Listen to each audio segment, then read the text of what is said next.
Arlie Doxtator. Uh, I was born in Shannon County, and the town isn't there. It's called Regina. I was the last one in the family, I think, to be born at home, and this was just a little house way out in the country in the Bowler area. Why don't you spell your name for us so we make sure we get it right? ArlieDoxtator. My mother never gave me a middle name. Well, we'll work on that. What was your mother and father's name? Callaway Doxtator and Elizabeth Webster Doxtator. Okay. And do you know where they were? Were they born around here? Or they were born in the Oneida area. Okay. Do you remember your grandparents at all? I remember my grandmother. My grandfather, Noah Webster, I have no recollection of, but my grandmother, Celinda Webster, used to live on the corner of Salt Pork Avenue and County Line Road, what it is now. And her house was one of the last log homes to be torn down. They tore that one down. They're preserving some now, I know, on Salt Pork Avenue. But is that where Torres's live? Close to where Torres live now? It was on the southwest corner of Salt Pork Avenue and County Line, right across from Brokers. Okay, I think I remember. That's where your grandmother... My grandmother, that's the recollection. That's the place, the last place I remember of the old Oneida funerals where they bring the body out to the home. I remember them bringing my aunt, Cora Doxtator, home there, and that's the last Oneida traditional funeral I remember attending. But how old were you then? I want to say 7, 8 years old. Okay. 9. Do you remember any of your father's parents? No, we used to have some pictures. Maybe my sisters have them now, but no, I don't remember much of my father's. No. No? Okay. No. Okay. And tell me a little bit more about your association with your grandmother. Celinda, when we would come down from up north, from the Bowler area to Oneida, that's where we would stay, at my grandmother's. And she used to babysit us when the parents would go out, and she was a very strict grandmother, and all our close relatives, the Summers, were usually come to be with us when we'd come down from, and we used to play games around grandma's. But I always remember her as a strict grandma. She'd keep us in line. Do you remember any of the neighbors around there at the time? Yeah.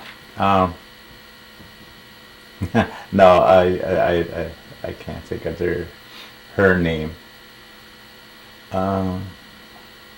But she used to live just kind of kitty corner to the right, up a little road, a King. No, I can't think of anything. And where you resided in the Bowler area? Mm-hmm. Okay, and how many brothers and sisters did you have? Can you give us their names? 3 brothers. Their names? Franklin, Billy, and Clevie. And the sisters, I had 5 sisters. Marlene, Lorna, Linda, Betty, and Carol. And where were you on the on the list? I'm the youngest boy, so I'd be the fourth child of our living. Now you lived up in the Boulder area. Mm-hmm. What do you know why your parents had moved up there? Or? He always worked in the woods. My dad. My dad was in the First World War, and he got gassed with the mustard gas in the First World War, and he developed asthma very bad. So that's mostly what we lived on was his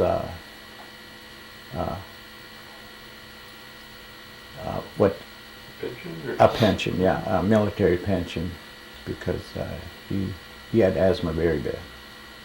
I remember nights when someone would have to sit with him because he couldn't breathe so bad. And one experience with him, I was just learning how to drive. Maybe 13, 14, 15, in that area. For some reason, everybody else was gone. I was the only one home, and he had an asthma attack. And I had to drive him to Taggerton, that was the nearest hospital. That was my first, I had to learn how to drive. My mother and him were in the back seat.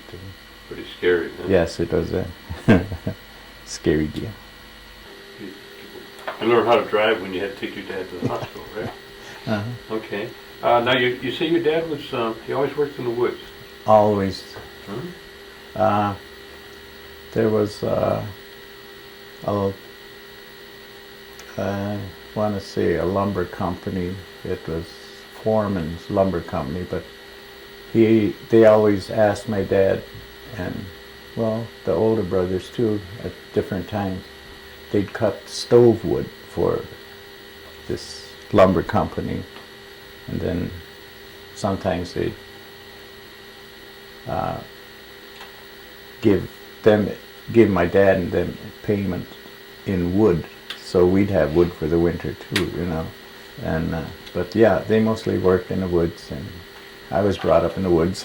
For somebody that doesn't know what stove wood is, explain what that would be. It's mostly hardwood, maple, elm, and oak. But they would cut the tree down and then cut it up in stove wood lengths, which would probably be about 15 to 20 inches long, depending on. They did cut it in different lengths with different stoves. For bigger stoves, it'd be bigger length. But there was a lot of hardwoods up there, and that's where they contract out from. I'm assuming that your mother cooked on a wood stove then. Mm-hmm. Yes, we had the with the water reservoir off to the side. Yeah. Uh-huh. And even I remember some of the wood would not be dry enough yet, and the boys would have to split the wood into smaller chunks, and then he'd put it in the oven to dry it out for the next day's consumption of wood. And that the smell of that wood, I'm very familiar with it, with the smell of burning wood. As I travel, even now around the reservation, now the people that are still burning wood, I can tell, you can tell from when the smoke comes across the road and you go through it, it's a wood burning stove that they're using. Now your dad, you say he was a First World War veteran. Mm-hmm. Mm-hmm. Was he, do you know if he was up in Wittenberg before he went into the service? Or? No, I don't. I think he went into the service from the Oneida area. Okay. I don't know the actual dates of when the family moved up to the Boulder area. Were your mother and father married before he went in or after he came back up from the service? I think it was after. After. Uh-huh. Okay. Yeah. After. And they both resided here then on the Before. reservation Uh-huh. before that? Yeah. Okay. Yeah, because they tell the children stories of how from the Oneida area it was horse and wagon, that they bundle them all up in blankets and during the winter to go to De Pere, and it was a all-day affair. They'd start out in the morning and they'd go do their shopping in De Pere, and it was all woods between Oneida and De Pere, and she remembers going through the woods all the way to De Pere. Do you remember, did your dad ever tell you what type of education that he No, he never told me. I heard him mention Flandreau School, a government school of where he went, and I'm not sure if my mother went there also, but I remember them mentioning Flandreau, where it's located. I have no idea. Is that the Flandreau up north? I'm sure around it's Hayward? in Dakotas, In the Dakotas. I would think so. Mhm. South Dakota. I believe Yeah, so. it was a government school. Did your parents both speak the Oneida language? Yes, they did. Okay. They fluently, and when other families would come, I remember usually on weekends they'd come over and talk Oneida, and if we were present, seems like they tell stories, but they didn't want us to hear. So, and they'd laugh. They'd tell Oneida stories and laugh, and that's the only way I picked up just a few words that I know is from listening to them. Did they have an emphasis in terms of trying to have you learn the language, or did they just let it No, they come never. whatever you wanted to? They never mentioned that to me. They never mentioned it to me that I should learn the Oneida language. There was no emphasis. No, with it. no, none at all. You don't know why that was one way or the other, do you? No, I don't, unless maybe it was in their mind that because we were in the all-white neighborhood, that we should learn the English and get an education that way. And the Oneida language didn't fit in. No, it was, your mother, with that many children, I'm assuming that she stayed home and had plenty of work to do there, right? Mm-hmm. She was always a very good mother to us, and we had hard times, but there was always food at the table, and there was always love in her to us children. And what was your favorite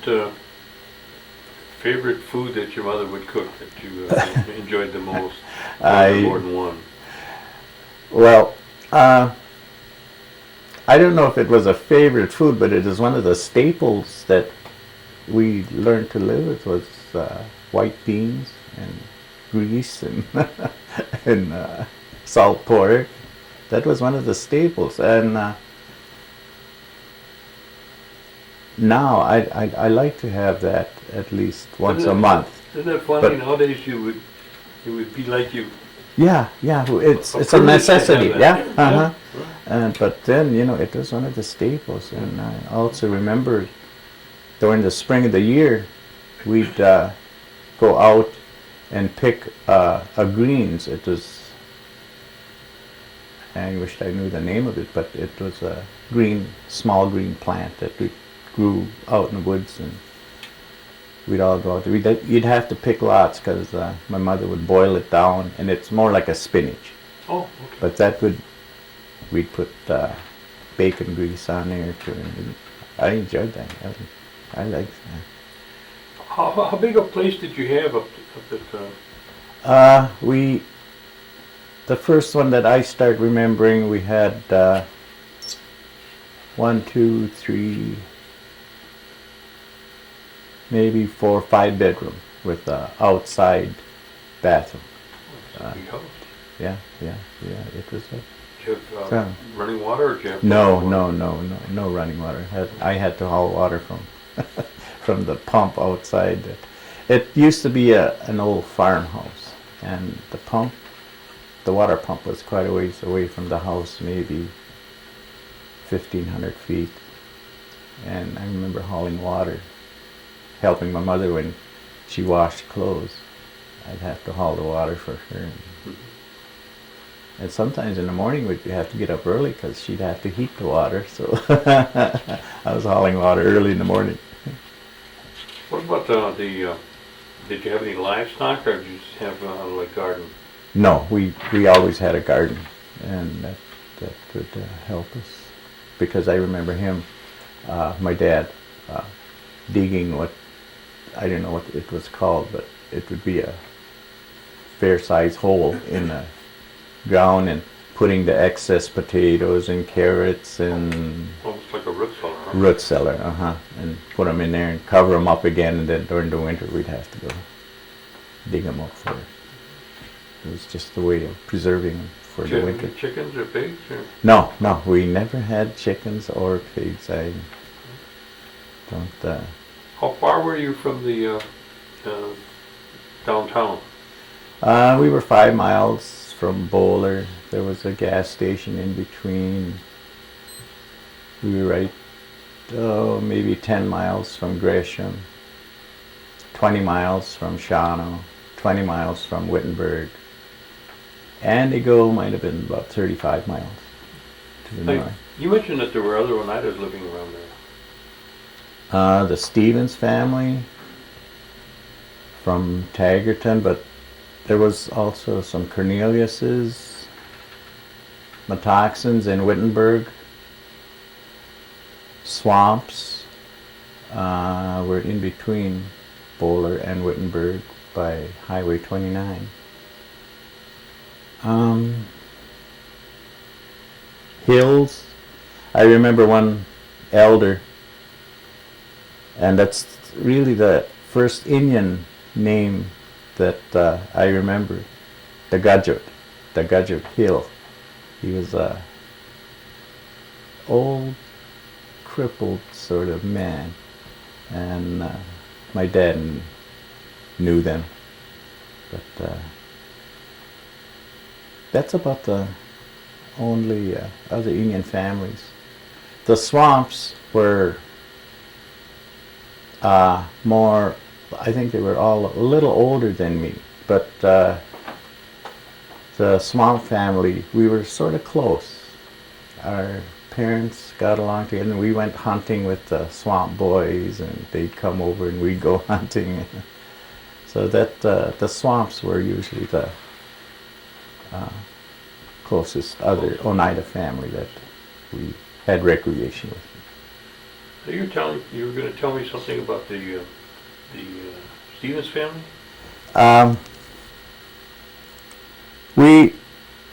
All the Indians up there were very poor. I think our subsidies and that were mostly welfare. And our family really never had much. But we'd visit the Stevens families, and they were also people who cut wood.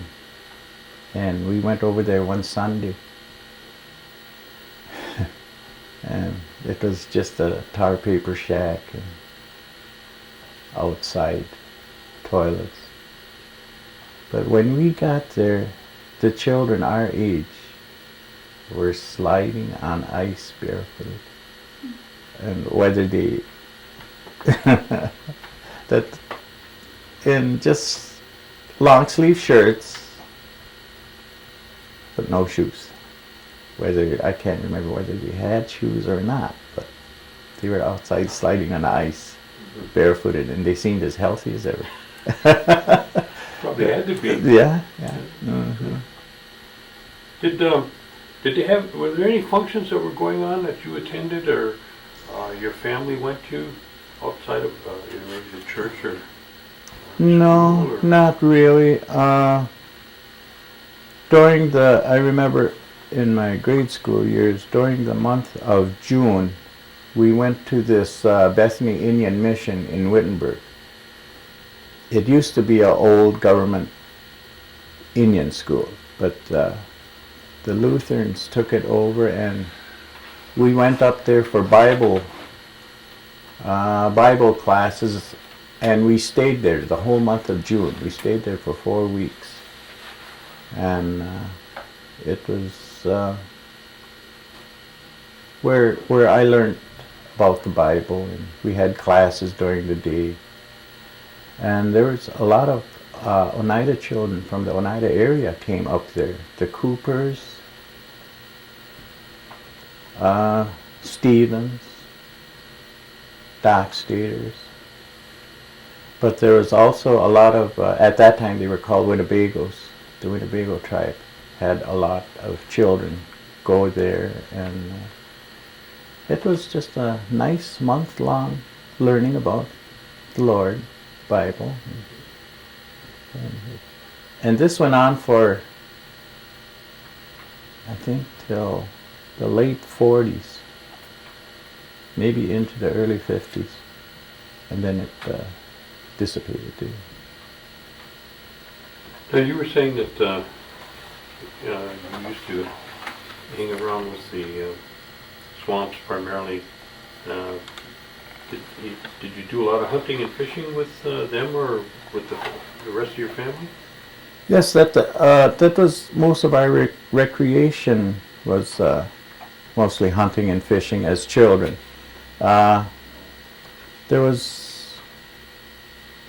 We never heard of Little League, or like they have year-round basketball now for children in school and everything. But no, our only recreation was hunting and fishing, and I enjoyed that very much. Did your dad also hunt? Oh yes, He teach our you how to family. track? My older brothers did. I think I used to annoy him sometimes. I'd follow him around in the woods when I was small. Even when the snow was sort of deep, they'd put up with me, and we'd go traveling through the snow. So it would be up to their knees, but to me it would almost be up to my waist when I was small, and they'd tolerate me, and they'd show me. Did you have guns to use, or did you just hunt with? No, the older boys had guns. We always seemed to manage to have either a .22 caliber or a shotgun in the house. That was some of our subsistence, was the hunting of squirrels, rabbits, deer. They tell me that there's a different ways to, depending on the temperature and depth of the snow, in terms of hunt the rabbits and how they'll move. Is that true? Yeah, that's true. That story. We used to have a Springer Spaniel. He was the larger type of Springer Spaniel. And the mornings when it was, I'd say 0 or below, we had a big cedar swamp just a little ways from the house. And the rabbits seemed to move around in the morning. I suppose from being cold all night, then they'd come out. And that's when we'd go out early in the morning with the dog. And that dog was a very good hunter. We'd have to catch him to get him out of the swamp. Just calling him, he wouldn't come. He wouldn't. And it was mostly snowshoe rabbits that we hunted from the cedar swamp. And I know we ate them, but I can't remember the taste of rabbits. And we ate a lot of squirrels too, gray squirrels. But again, I don't know how my mother cooked them or what the taste is now. She could cook. Yeah, she cooked wild game, partridge, and that's what we survived on. You ate plenty of venison then? Yeah. Any bear? No. Growing up there, the bear population was very low. Occasionally somebody would run across them during deer season, but otherwise but the population now of bear up there is very high. I grew up with the Stockbridge Indian boys, the ones that are head of the conservation department up there now, and the bears is a problem. Was that right? Yeah, the bears are one of the largest bears that was shot in Wisconsin. Was shot in the Bowler area, I say about 6 years ago. Went almost 500 pounds. It's a big Yeah, bear. it was a. Yeah, they use. They couldn't get in there with a four-wheeler or a tractor. They had to use a horse to get it out to the Take him swamp, out. to get him out of the swamp. Now, did your parents, you know, like if there was a wake or a funeral up there, did they have them up there, or did they come back to Oneida for that kind of thing? I remember 2 or 3, but I think they were all elderly people. They had them at the funeral homes. They didn't have the traditional in-home funerals that I remember up in the Bowler area. And some, yes, they brought, I don't know who, but I remember them coming back to Oneida. Did they have singing at the time? No, we did not have no Oneida singing up there. The only time I heard the Oneida singing was when we came to Oneida. I remember George Ninham and Webster, the bass singers. That's and I'm singing with Oneida singers now, and I like to sing bass, and I can hear those old bass singers. Yet George Ninham, he was a great bass singer, and I can't think of this Webster, who was a bass singer too, and my mother-in-law, Irma's mother, was Oneida singer, and I can hear these ladies, their voices blending. Minnie Robinson used to sing with the Oneida singers, and I always did enjoy Oneida singing, always. Now, you started school. Where did you start school? It was a one-room school. It was called the Banner School. It was on Highway 29, maybe just south of Boulder. We lived more closer to 29 at the time when I started school. A one-room school, and that's where I really first started remembering the first grade, how maybe there was only 2 first graders, 3 second graders. Maybe there wasn't even any in the next grade, but it was the eighth graders, and we had to walk to school uphill both ways. 10 feet of snow. No, well, but I do remember walking to school, and in that time yet there was a lot of horses and traveling the road, and the frozen horse apples, that's what we'd kick to school.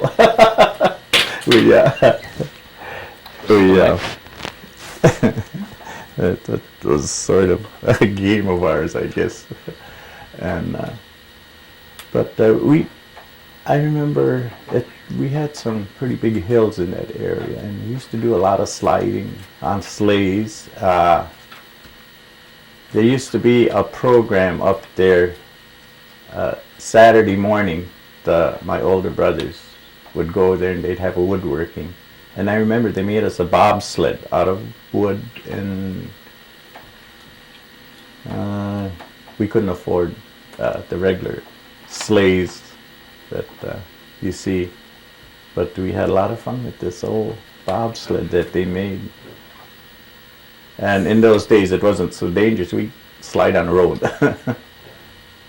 6 minutes left.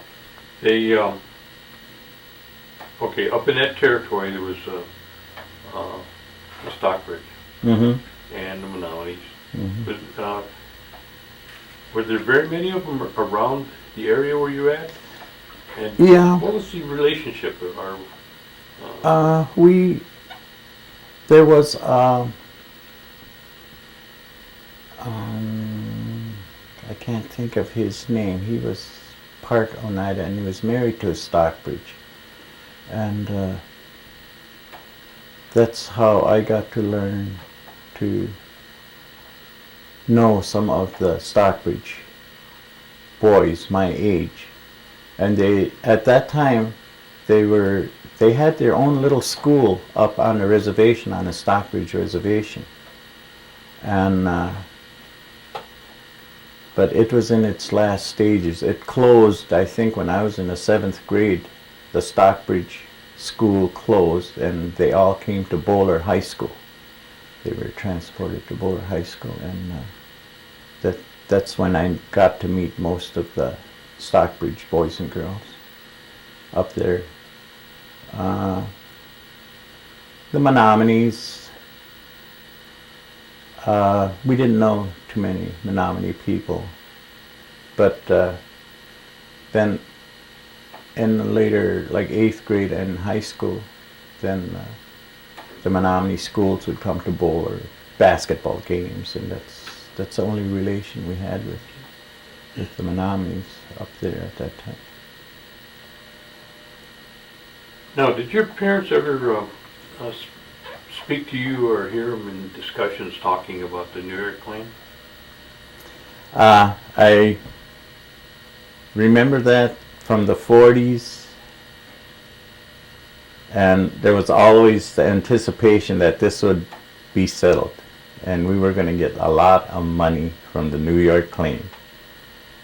But it never came about, and I remember we used to get checks for 52 cents. I don't know how many years that went on, but there was always the anticipation that we'd hear rumors that it's going to be settled. Next year it's going to be settled and we're going to get lots of money. And as you know, it's still done. Did you ever attend any meetings with your parents?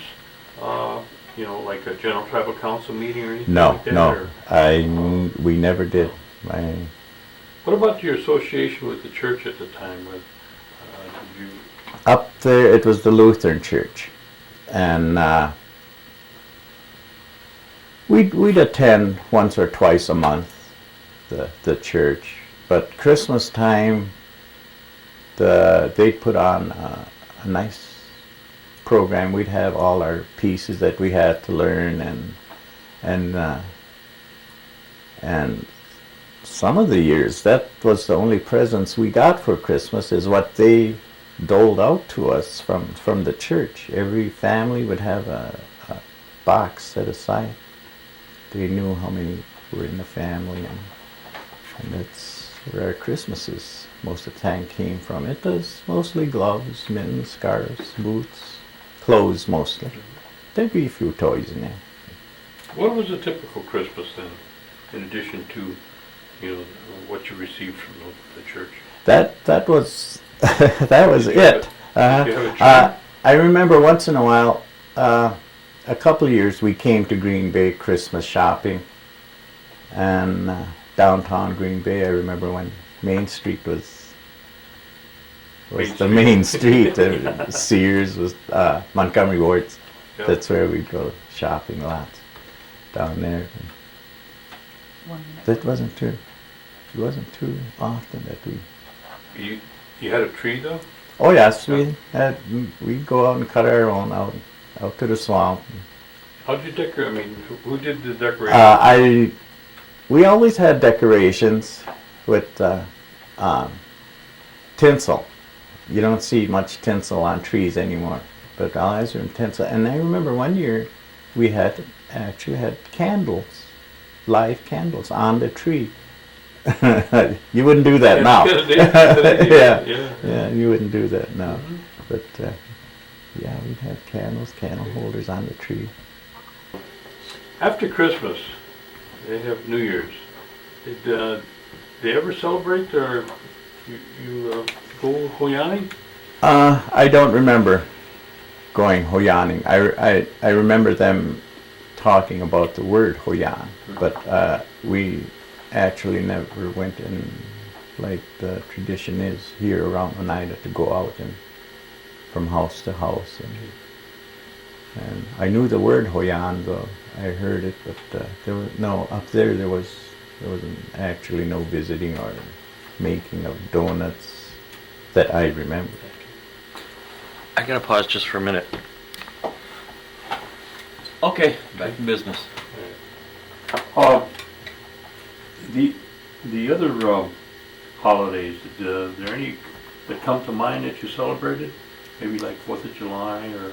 Easter, I remember we always boiled eggs, colored eggs, and I don't know what it was called, but egg fight where we try to find the egg that's the hardest and bust each other's egg. That was sort of a tradition in the family, but Easter we always had eggs and a special meal, Easter. And it was around that time that we usually came back to Oneida for sucker fishing. And I remember coming to Oneida, and County Line Road at that time was poor road. To me it was anyway. It was gravel and mud holes all over the place. And Austin Summers, our relation, used to live on County Line, and that's where we'd stop. Be one of our first stops. And I remember the condition of the road. It was bad. The spring of the year, muddy, mud holes, potholes, but I always remember. Where did you go sucker fishing? Pamprin Park. We always seems like ended up there. There was other spots, but I can't recollect where it was. To me, it was south of Oneida here someplace. It wasn't the usual place of Pamprin Park. I remember one time we went out there. And the Nelson Ninham family would take us out. And it was my dad's stepbrother, Nelson. And spring of the year, I always remember they always come up north trout fishing at the opening of trout season. Him and his boys, they always came out trout fishing. We used to go out, take them out trout fishing, and then when we'd come down here, they take us sucker fishing. Did you do a lot of preserving your fish? No. Clean them and eat them right same day. Okay. What about the sucker heads? Did you? I heard them talk about it, but I've never had sucker heads. I've never had the salted suckers that you hear them talk about. Mm-hmm. You know, they put them in the barrel. No, I never had that. It was usually clean them and eat them as soon as you got them. Right. You went to school, and then when you finished your grade school, where did you go then? I went to Bowler High School. Went there for 4 years, but I didn't graduate. I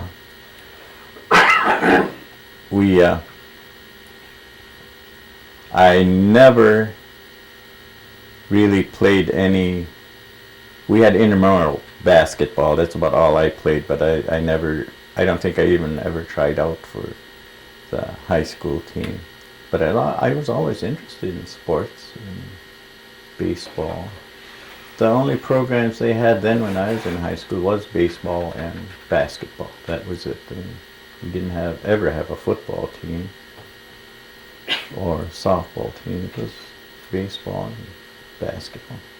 Basketball was big when I was going to high school. Did you work out at all while you were going to school? No. Well, I'd help. Yeah, I'd help my dad. I remember my dad in the spring of the year would cut pulp what the pulp mills would use. It was an aspen, and one spring I remember, we'd have to peel the logs. These were maybe 8-foot sections, but the bark in the spring of the year would come off the tree very easy. We'd have to split the bark up from the base to whatever length size that you needed, and then we had car springs cut to different lengths as our peeling tool, and that bark would pop off almost in one whole section all the way up the tree, and it was awful slippery. And I remember one time we were working on a hillside, and when we took a break, that's what we did. We put one section of bark into another section of bark, and we maybe 30-40 feet of bark, and slide on it, step in there, and you'd go.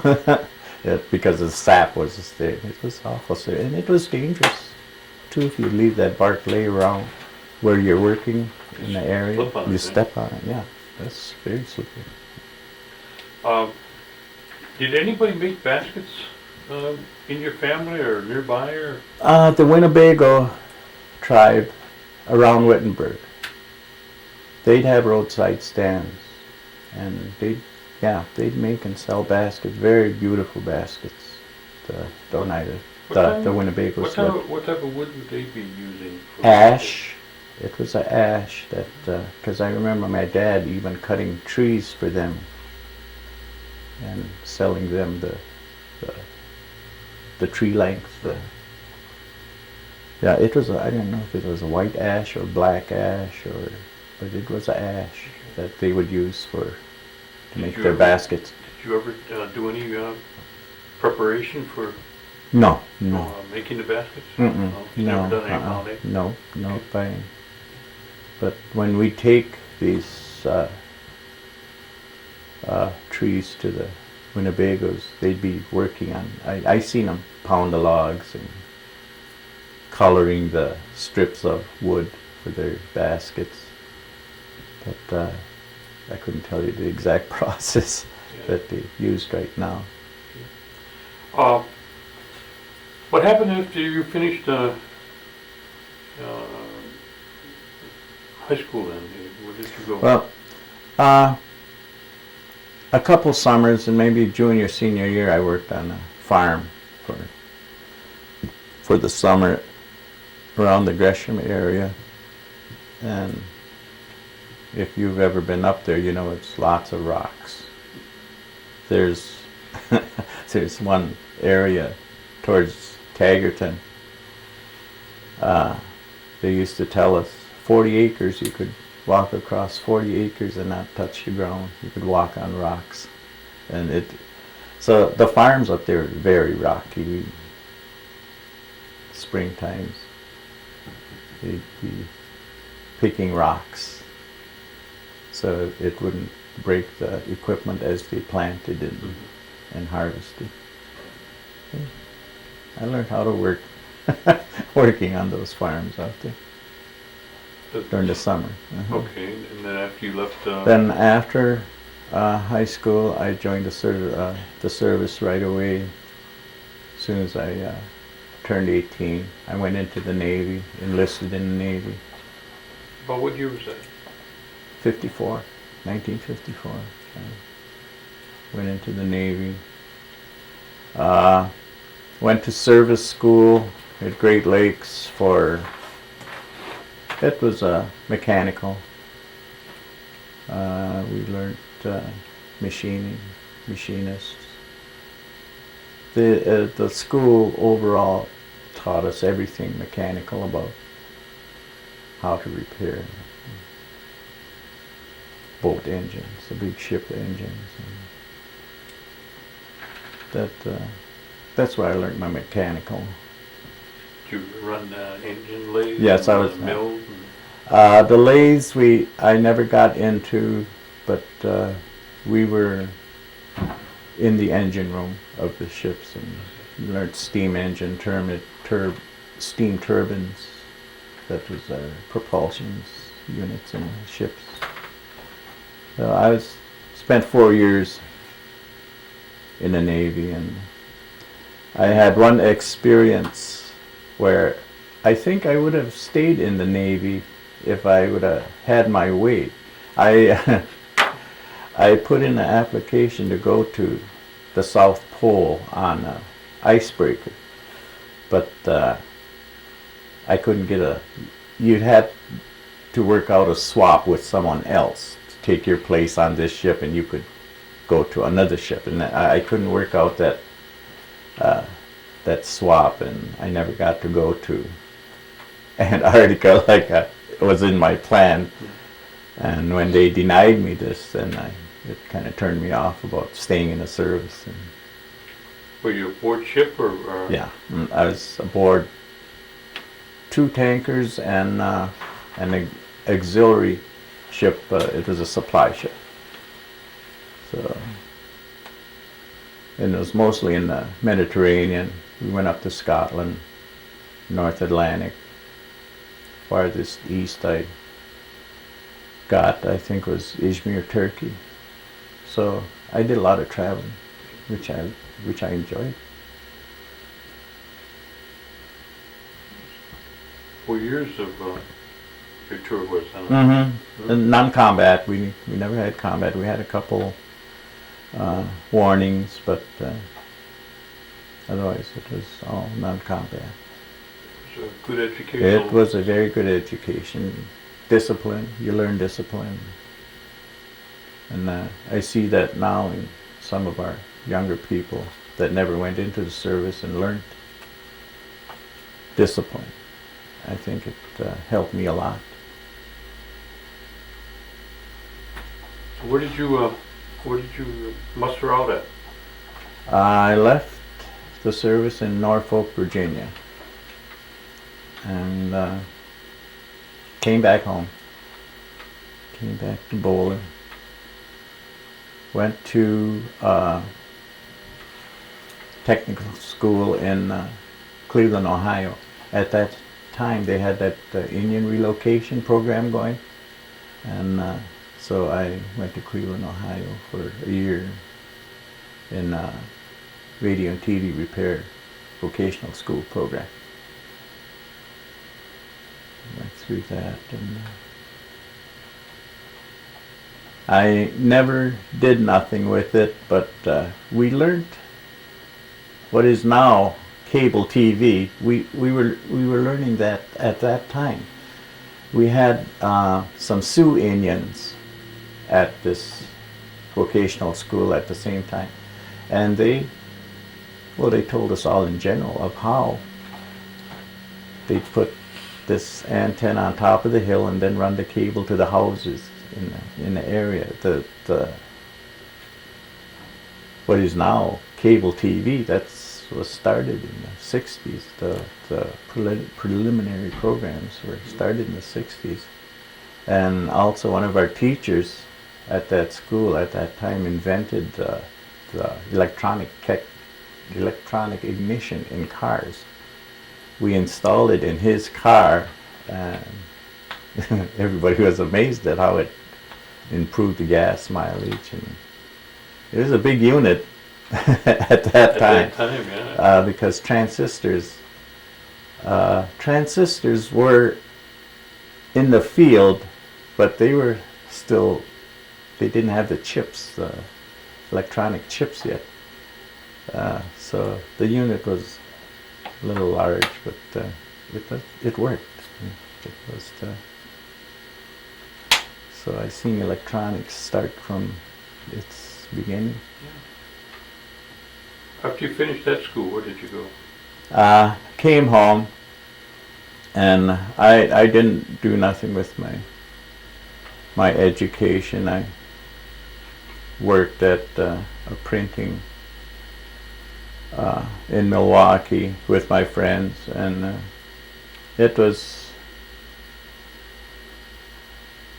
well, now I realize it was a bad time in my years. It was party time, you know, and so I didn't do much with anything, with my education or nothing. It was just work and come home and have a ball. Not really caring much about community or anything, and then 64, I met Irma. 63, 64, my wife. Where did you meet? In Seymour, and In Seymour, of all places? yeah. We moved from Bowler to Oneida in, I think, the spring of 1960, after my father died up north, and then my mother wanted to come back to Oneida, so we came back and moved. We lived on county line by Austin Summers.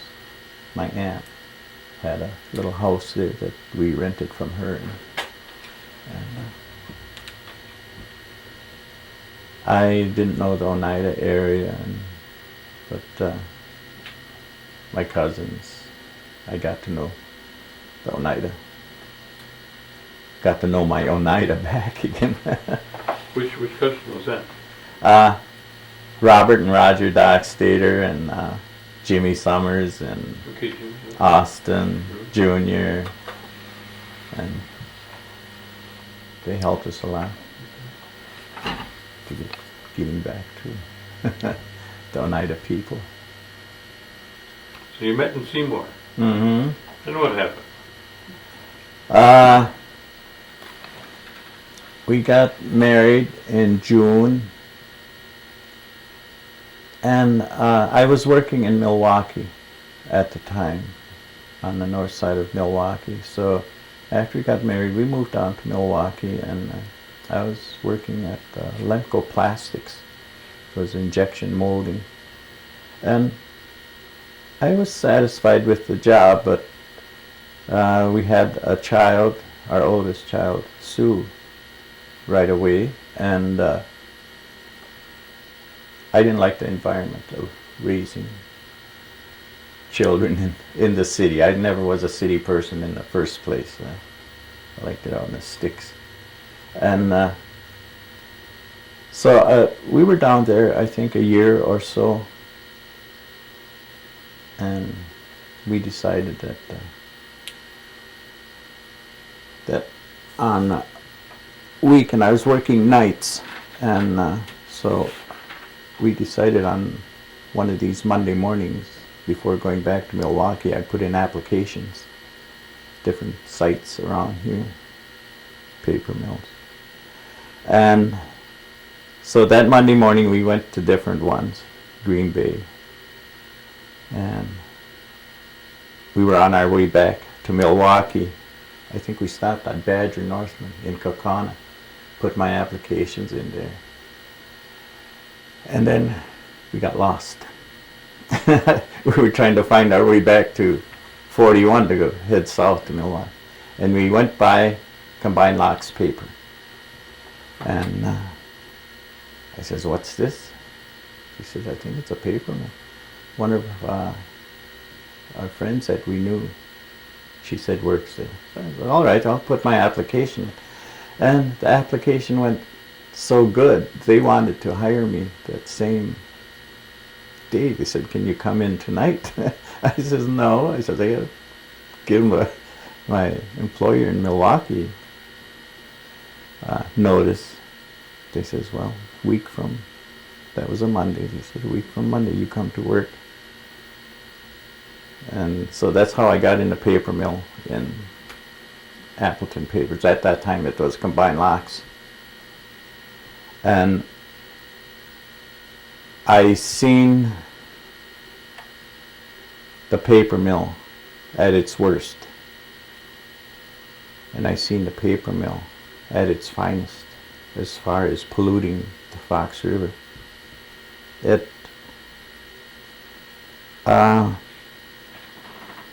because of all the machinery in the paper mill, the oil leakage, anything they could do, dump it in the river. Whether it's just regular garbage or if it's pulp that they couldn't use, it would just go down the river. And then DNR stepped in. I seen them build their waste treatment plant. And my youngest daughter at that time, when I started in the paper mill, was in grade school. And she had to write, or was in some kind of essay contest. And it was on environmental, Wisconsin environmental. And so to get her information, I knew about waste treatment plants, and Seymour had built theirs just at that time. They invited us to tour the new Seymour waste treatment plant.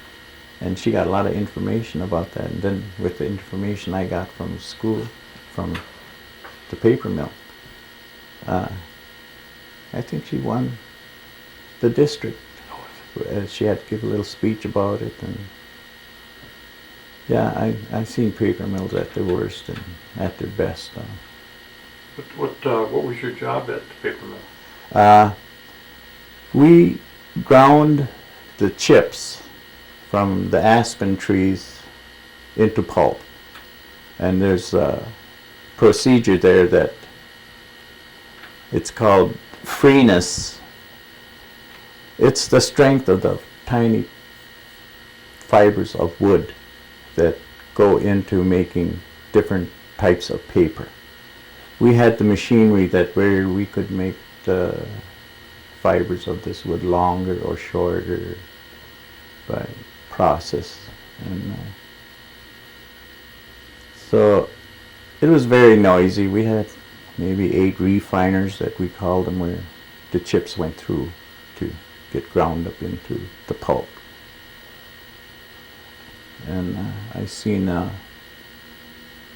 the carbonless paper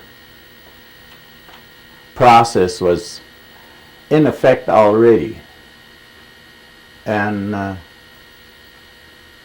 but NCR, they were the leaders in non-carbonless paper, where you didn't need to put the carbon sheet in between 2 papers to make a copy. And they were the leaders in that. And so all my paper mill experience was, I've seen a lot of technology go into it. How many years were you at the paper mill? 34 years. I moved up very quick into a foreman's role. I think I was only in the department maybe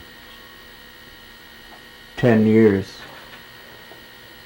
and through people retiring, I was foreman maybe for 15 years of my 34 years of in the paper mill. 5 minutes, Gordon. Okay. When did you retire? 2000. May of 2000. Okay. So I've been retired 2.5 years. It'll be 3 years this coming May. And A bit busier than ever since, right? my daughters got me into this. When I retired, they said, "Dad, I think you're going to need something to do." I said, well, what do you mean? He says, "Well, there's a Alcoa commission out there that's looking for commissioners." They said, "It's an elected position, though.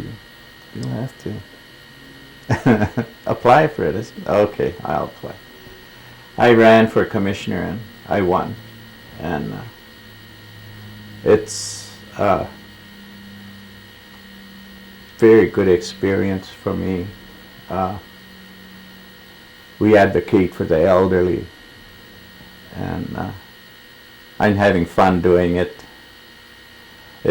I told my wife and even those fellows at work that I sometimes see now, I would never get into Oneida politics. I said I want nothing to do with it. This is something that I'm not interested in. But through Ancoa now, we are getting involved in. Right up to your neck. Yeah, Oneida politics, and I see it changing. I see the old politics yet, but I can see the bright side of the political end of Oneida with the casino and all the other ventures that they're going into. If the people in Oneida that sometimes they complain about the Oneida politics, but they don't attend the meetings and get the true venture of what our tribal leaders are trying to do. And I think they're doing a good job. I like the new BC that we have now. Well, we should have got into this about 20 years ago. Yeah. I see a lot of things that I could have done when I was still working. What do you recommend to your children and your grandchildren in terms of the future? Education. There's so much out there for them now, for our students. And my granddaughter, Cindy Charles,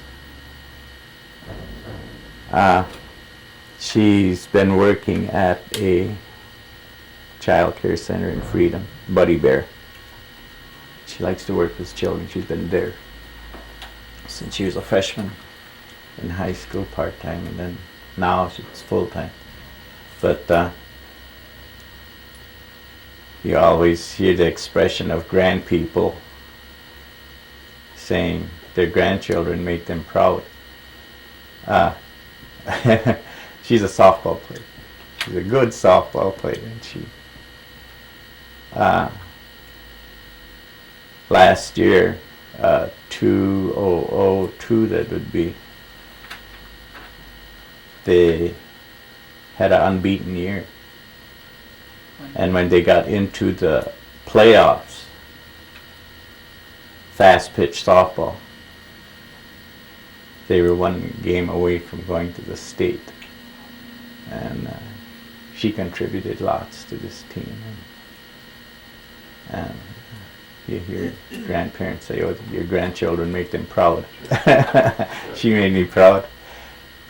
We used to go to a lot of her games. Sometimes tournaments in the summer, 7 o'clock in the morning. We had to go. We didn't have to go watch her play, but I enjoyed watching her play softball. Both granddaughters, but now one granddaughter dropped out. The children are Sue, Cornelius, and Arlie Doxtator, Jr., and Barbara Trutman. Barbara works for maintenance at the IMAX Center. She's secretary. And Arlie Jr. is, he now has his own restaurant, which he's opened up in October.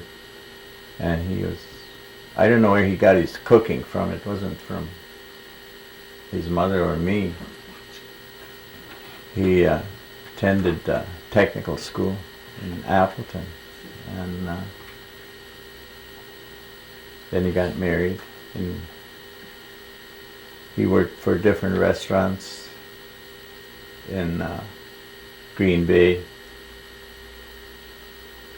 and then he worked for the Radisson for a while, and left there, and he went to the Wellington restaurant, which is nothing but fine dining. He was always interested in I always call it classical cooking, fancy cooking. I remember a couple times he'd come out to the house and cook for us, and that house would just have a different smell when he was cooking. It was different from what we're used to, but the taste was there. It tasted real good, and but he was always into fine dining, and he got his experience at the Wellington. They were having trouble with their chefs. And so either the management asked him or he asked them if he could have the chef's job. Hiring, firing, ordering. They let him. They said, yes, you got the job. And that's where he got his experience in chef, being a chef. And we went there once for our anniversary, and the manager there really said that we should really be proud of our son because he can get food out on that table. He says nothing flat, and he's done a very good job for us here. And so then he got his taste of fine dining, and then he went to the Radisson. Radisson offered him a little more money. He went to the Radisson and did the executive chef's job there. He didn't have his certificate yet for executive chef, but he got his experience, but it was getting too much for him. He had his budget and everything else that had to go with being a executive chef, and it was affecting his family, and so it was. He told us it was always his dream to open his own restaurant, fine dining. When this Urban Hope program came out in Green Bay with Reggie White, he got into it. He seen his dreams coming true, and they helped him through different programs to get what is his restaurant now, and he's enjoying it. I've been to his restaurant. Food is outstanding. Yes. No fried potatoes or hamburgers. Or he said No grease and beans. no grease and beans, and he said there will be no deep fryer either. So he don't deep fry food. Give me the names of your grandchildren. I don't know if you can remember all. Cindy, Charles, Amanda, Charles,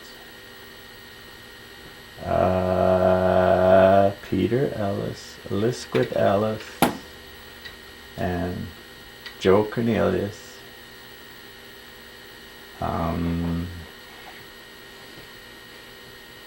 Everybody can help him. Jubies, Danielle, Doxtator, and then Brent Trutman and Vincent Trutman. That's my youngest daughter's boys. And again, I have to repeat that grandchildren make me proud. This is Vincent Trutman, his first real year in football with pads. He always played other kind of touch football and flag football. But this was his first year in with pads. And he had a very wonderful year. He had 9 touchdowns in 7th grade, and then he played on the 8th grade team also. And so he's my football player. What school does he go to?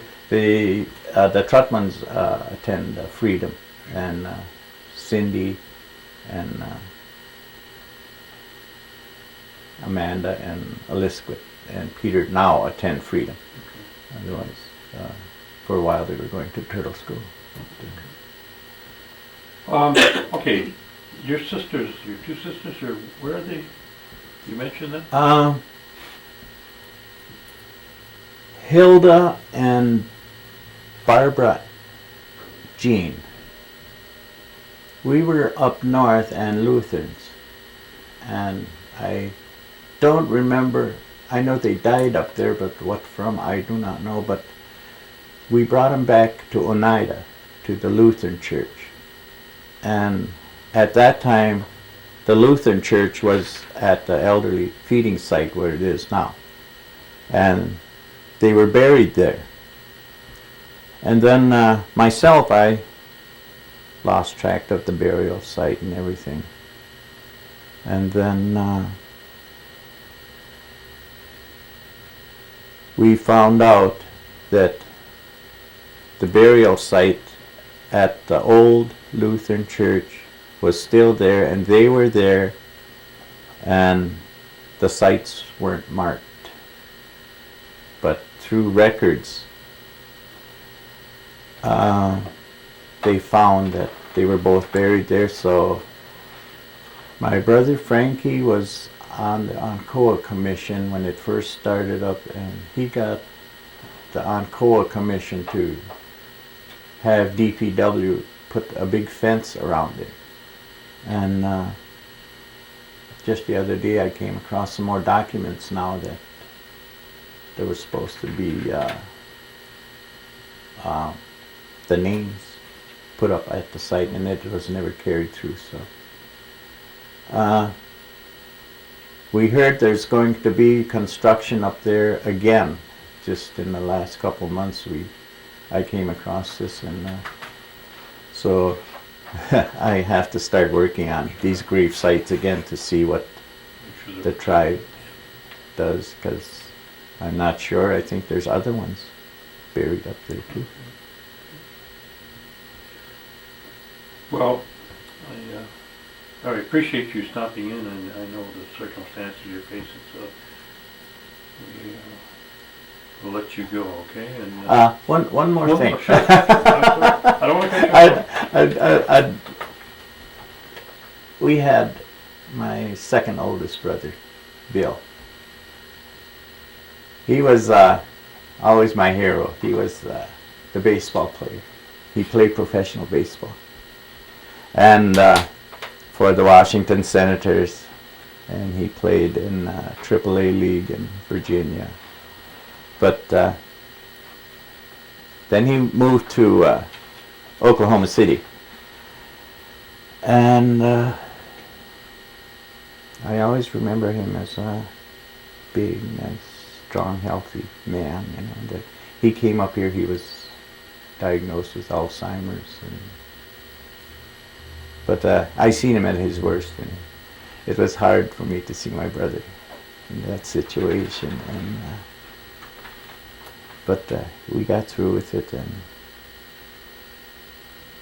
I lost a sister and Bill, and I'd just like to thank the community for supporting us at that time. Well, I know they all talk highly. Yeah, he was a good ball player. Yep. There's a lot of stories about him. Yeah. Mm-hmm. Again, thank you. Okay.